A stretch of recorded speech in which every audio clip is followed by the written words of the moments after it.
Qala akhbarani Ibnu Abi Anas maula Taymiyin anna abahu haddathahu annahu sami'a Abu Hurairah radhiyallahu ta'ala anhu yaqul qala Rasulullah sallallahu alaihi wasallam.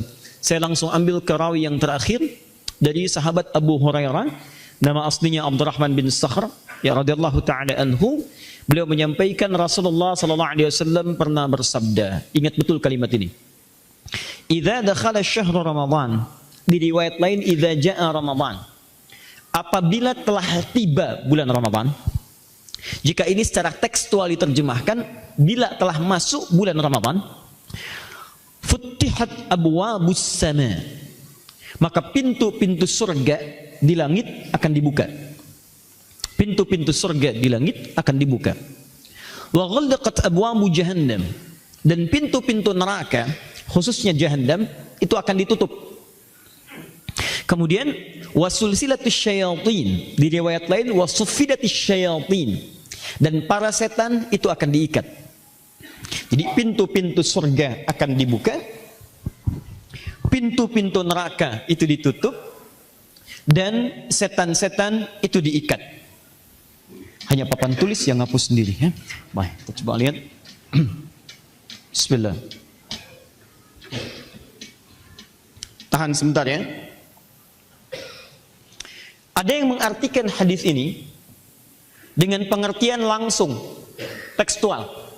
Artinya saat Ramadan tiba, memang semua pintu surga dibuka. Pintu neraka ditutup semua. Dan setan kemudian diikat, real. Ada yang mengartikan realnya seperti itu. Teks hadisnya demikian, maka pemaknaannya tekstual, seperti itu adanya. Ada yang mengartikan kontekstual, maknawi. Ini bahasa balaghah, bukan bahasa biasa. Kalau bahasa balaghah berarti jangan diartikan dengan terjemah tekstual, terjemah perkata. Tapi harus diartikan dengan rumusnya, dengan ilmunya, dengan ilmu balaghah dengan 3 turunannya. Ada nanti yang terkait dengan ilmu ma'ani, pilihan-pilihan katanya. Ada yang terkait dengan ilmu bayan, uslub, metode penjelasannya. Ada yang terkait dengan ilmu badi', penggunaan metafor dalam bahasanya. Apakah menggunakan pemaknaan langsung atau ada kiasan di dalamnya? Kalau Anda katakan pada anak Anda misalnya yang usia 5 tahun, jangan seperti orang itu ya, dia panjang tangan. Artinya apa?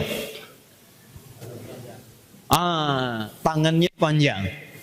Baik, tangan panjang tangan. Apa artinya? Dalam bahasa kiasan, kurang baik perilakunya.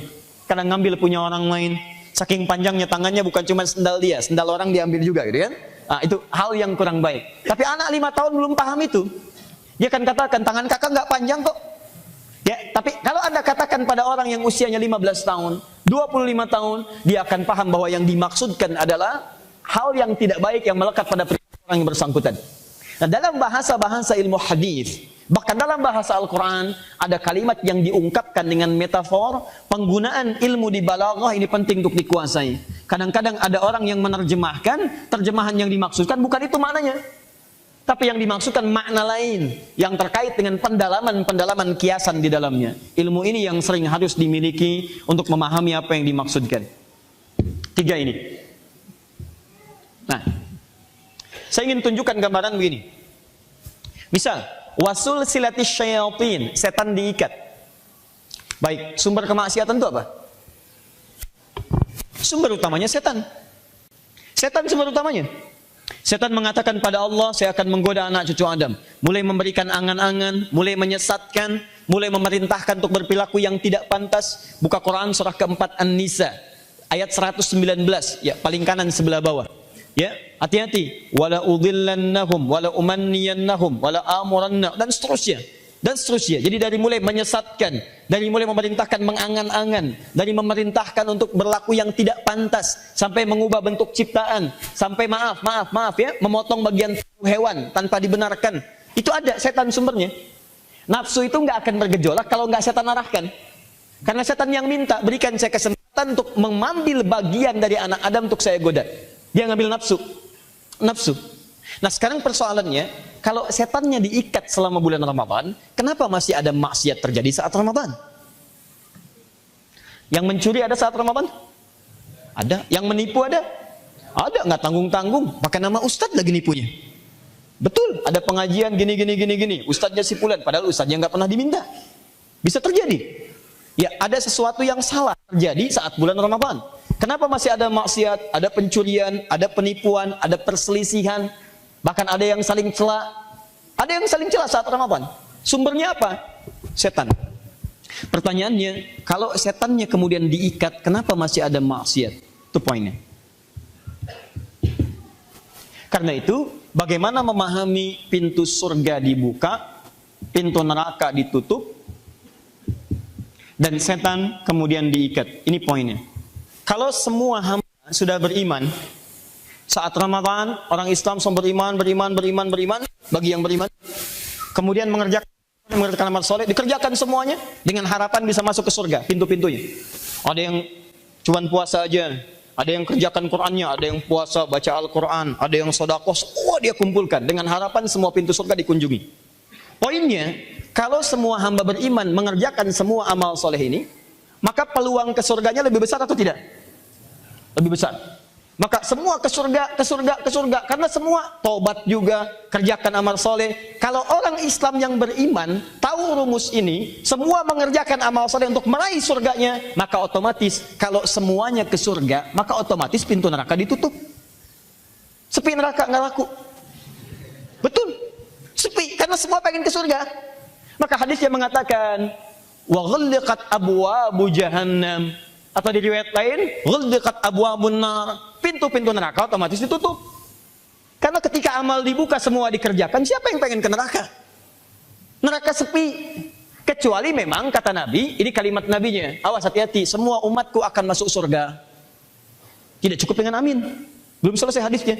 Illa man aba, kecuali yang tidak pengen. Jadi kalau ada orang dikasih Ramadan, belum bisa ke surga juga, bukan surganya yang salah, dianya yang nggak pengen ke surga. Kurang apa lagi coba? Amal soleh dibentangkan, semangat dikasih, dan hebatnya anugerah iman diberikan dari hari-hari biasanya lebih. Yang tadinya jarang ke masjid, tiba-tiba dikasih dorongan supaya mau ke masjid, mau baca Al-Quran. Tapi dalam kondisi demikian pun dia memilih untuk tidak puasa juga. Beriman tapi nggak puasa. Beriman puasa tapi tidak mengerjakan sholat. Beriman puasa mengerjakan sholat tapi nggak mau baca Quran. Kalau dia tidak menghuni surga pada saat itu, mungkin yang salah bukan surganya. Yang salah dia sendiri yang tidak berminat masuk ke dalam surga. Itu yang salah. Awas hati-hati. Orang wudhu, kumur-kumur pakai air, dia pakai sirap. Oh, gitu kan. Masya Allah. Ada-ada ya. Ada di Afrika orang kumur-kumur pakai Coca-Cola. Aduh, saya dapat kiriman dari teman dia. Ada orang nggak kuat kemudian puasa. Dia kemudian di balik dinding dia minum Coca-Cola begini. Tiba-tiba lewat temannya, begitu lewat dia pura-pura wudhu pakai Coca-Cola. Baik, paham ya? Jadi kalau pintu surga dibuka, pintu neraka ditutup. Yang dimaksud ditutup itu, orang beriman tidak ada peluang masuk ke neraka karena semua mengerjakan amal soleh. Tapi yang paling bahaya, kalau sampai ke Ramadan masih ada yang berbuat maksiat, itu tandanya lampu merah itu. Ada yang salah dalam kehidupan dirinya. Karena saat semua orang tergerak mengerjakan kebaikan, dia sendiri berbuat maksiat. Makanya hukumnya sangat fatal. Orang yang bermaksiat di bulan Ramadan, itu dosanya lebih daripada bulan-bulan biasa. Dan menandakan ada yang salah dalam dirinya. Saya sarankan segera bertobat, ya. Terakhir, wasufidat atau sulsilatis syayatin, setan diikat. Saya ilustrasikan begini nih. Bangun mas. Ya, khair insyaallah. Nama siapa? Rahmat. Dari mana? Dari Pancoran. Kalibata, Pancoran. Pancoran, Masya Allah. Sampai sekarang masih mengalir ya. Masya Allah. Baik, ini Rahmat. Saya ilustrasikan. Akhi, jazakallah khair. Saya sering lihat antum. Nama siapa? Ali. Baik. Dari mana? Sini tadi. Oh, baik, dari sini. Antum dari sana ya. Baik. Ini kawan dari Pancoran. Faktor puasa begitu Ustaz. Oh, faktor puasa. Baik, alhamdulillah. Baik. Gini contoh. Jangan marah ya. Ya, alhamdulillah. Cuma ilustrasi. Tugas setan apa? Kok tugas setan melihat ke sini? Jangan lihat sini, lihat sini. Tugas setan apa? Menggoda ya? Baik, lihat sini, lihat sini. Tahan. Ilustrasi ya, ilustrasi. Ini mau sholat ceritanya nih. Saya tidak katakan setan ya, digoda. Digoda. Bisa. Contoh aja, contoh ya. Ini tidak sama. Mudah-mudahan Allah berikan pahala. Hadap ke sini Mas. Hadap ke sini. Nah. Antum mau sholat nih, Ramadan. Biasanya dorongan Ramadan kan lebih kuat kan untuk mengerjakan ibadah. Yang tadinya jarang ke masjid, cepat ke masjid, cepat ke masjid itu kan. Orang udah banyak di masjid. Misal, tahan sini. Ini bulan Ramadan nih. Sudah menjelang subuh, sudah sahur. Siap-siap ke masjid. Allahu Akbar, Allahu Akbar. Sudah adzan. Tiba-tiba datang ini. Bisa. Jangan dulu gitu kan? Baik, nih belum selesai. Istirahat dulu, komat aja belum, misalkan. Taib. Direspon nggak? Respon. Direspon.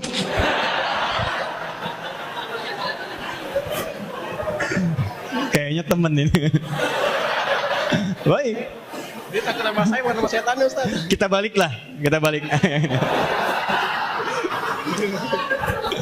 Baik. Kita mau subuh nih. Allahu Akbar itu kan? Baik. Bulan Ramadan ceritanya, hari pertama lagi. Datang menggoda nih dari belakang. Jangan dulu berangkat. Direspon enggak? Enggak Ustaz. Oh enggak, ini yang normal. Ini yang normal ya. Baik, alhamdulillah. Maju dikit Mas.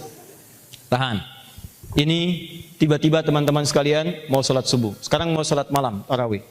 Dia mau berangkat, tiba-tiba dari sini ada godaan. Jangan dulu berangkat. Ya, sekarang misalnya pertandingan finalnya. Direspon nggak? Enggak Ustaz. Enggak. Kerjakan lagi. Oh, nggak usah dijawab, langsung aja direspon pokoknya. Baik, terakhir mau baca Quran. Tiba-tiba ini menutup sebagian dari matanya, ditiupkan hembusan angin yang sangat lembut membuat beliau mengantuk. Saat mengantuk itu pilih tidur atau pilih berwudu? Wudu dulu baru. Masya Allah. Wudu dulu Ustaz baru. Sudah, silakan. Jazakallah khair. Lihat sini. Saya minta Ali bangun. Ali. Baik. Tahan sini. Ini Ali tadi berusaha untuk diilustrasikan menggoda teman kita Rahmat. Begitu ini mau digoda, ini nggak bisa. Begitu mau digoda, ini nggak bisa. Seakan-akan ini tidak punya kemampuan untuk menggoda Rahmat. Saat seseorang tidak punya kemampuan untuk menggoda, maka diilustrasikan dalam uslub, gaya bahasa di bahasa Arab dengan sesuatu yang terikat. Baik, kalau ini ikat begini. Ya, ikatannya kuat luar biasa. Kan seseorang yang diikat apalagi di satu tiang terikat, otomatis dia kesulitan untuk bergerak kan? Maka setan diilustrasikan dalam hadis ini memiliki sesuatu hal untuk menggoda, tapi tidak mampu menggoda orang beriman. Karena ajakan ke surga lebih kuat dibandingkan dengan godaan setan. Jadi begitu tadi digoda, saya nggak respon. Begitu digoda, saya tolak. Begitu digoda, saya nggak mau. Seakan-akan setan di sini terikat karena kemampuan kita untuk bersemangat mengejar amal soleh. Setannya masih menggoda, cuman dia tidak mampu menggoda bagi orang-orang yang mau serius mengerjakan puasa. Makanya kalimat puasa dalam Al-Quran, setelah Ali duduk, kalimat puasa dalam Al-Quran ayatnya di ayat 183 ditutup dengan kalimat la'allakum tattaqun. Ingat, bukan hanya tattaqun, tapi diawali dengan kalimat la'allakum. Saya telah jelaskan saat di Trans TV, kalimat la'allakum dalam kaidah bahasa Arab disebut dengan harful isfaq wat taraji, huruf yang menunjukkan, awas hati-hati, harapan untuk meraih sesuatu dan tidak akan bisa itu diraih kecuali dengan kesungguhan. Serius. Anda nggak bisa mendapatkan derajat takwa kalau nggak serius ibadah di bulan Ramadan. Dan Anda tidak bisa menghindari setan yang diikat, dalam artian diikat dengan amal soleh, kalau Anda nggak serius kerjakan amalan. Jadi kalau Anda nggak serius puasanya, setan menggoda Anda juga. Kalau nggak serius pengen tarawih, goda juga. Kalau nggak serius baca Qurannya seperti tadi. Gimana kalau ngantuk, wudu atau tidur? Saya wudu dulu Ustaz, baru tidur. Ya, nggak ada bedanya. Dan cuma Rahmat yang bisa jawab itu. Baik, paham ya? Jadi yang dimaksud setan terikat di sini adalah kalau kita artikan dengan maknawi namanya. Jadi hadis itu ada makna hakiki, ada makna maknawi. Hakiki artikan dengan tekstual, di secara tekstual artikan itu, maknawi makna kiasan apa artinya. Dan nanti hati-hati ya, hati-hati. Kalau belum belajar ilmu hadis atau bahkan belum belajar ulumul Quran, jangan sembarangan mengartikan Al-Quran dan hadis. Karena hampir 80% lebih bahasa Al-Quran, apalagi kemudian bahasa Quran, juga bahasa hadis, itu banyak menggunakan bahasa-bahasa kiasan.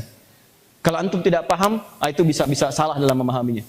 Dan banyak sekali keliru. Saya perhatikan banyak sesuatu yang keliru dipahami. Karena yang dimaksudkan bahasa kiasan tiba-tiba diterjemahkan dengan bahasa yang tekstual. Jelas di sini? Jadi jangan bertanya lagi kalau ada pertanyaan, Ustadz, kenapa setannya diikat tapi banyak terjadi tindakan kriminal? Persoalannya karena orang puasa yang dimaksudkan dia tidak serius mengerjakan tuntunan ibadahnya. Paham ya? Jelas?